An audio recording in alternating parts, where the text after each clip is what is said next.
Well, let's dive deeper into the economy with Terry Haines. He is the founder of Pangaea Policy. Thank you so much for being here, Terry. How do you think President Biden has done so far on the economy, and what do you expect to hear from him tonight? Well, look, the really two things. One, let me take the second part first. What I expect to hear tonight is really three things. One, he wants to take credit for economic good news, which every president does. Secondly, he wants to tout foreign policy successes. The third thing he wants to do is try to throw his base some red meat by making some domestic policy, throwing out some domestic policy ideas that frankly aren't going to go anywhere. New taxes on stock buybacks and that sort of thing.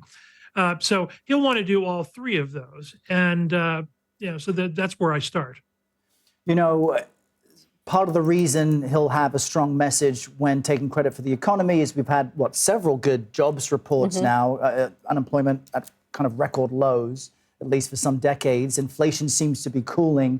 And we understand the president will make the case that because of this, Americans should let him finish the job in passing his economic and kind of legislative ideas. However, isn't there a risk of the president really embracing the economy and saying, credit me for where things are now, considering we don't know where things may go the rest of this year? Well, no, that's you've identified it very well, Errol.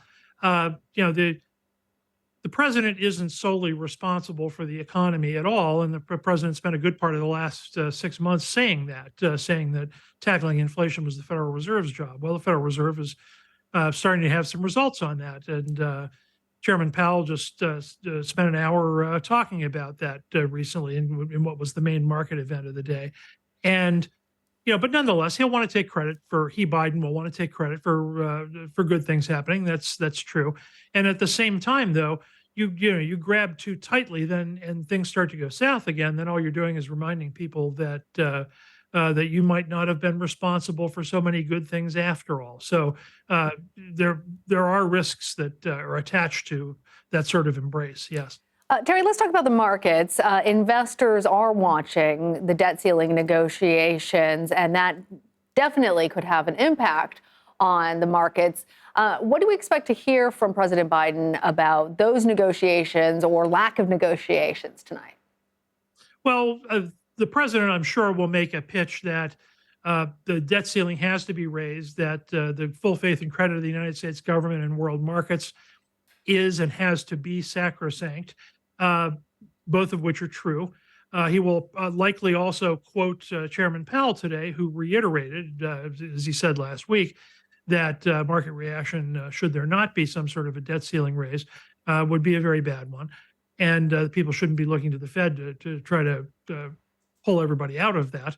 That said, though, there's going to have to be some discussions about how much the debt ceiling should be raised and how much spending restraint should follow. Chairman Powell also said just a little while ago that the present course of the country on spending is unsustainable.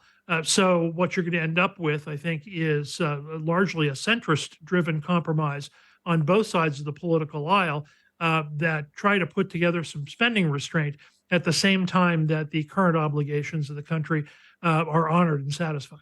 All right. Terry Haines, thank you. Thank you, Terry. Thank you.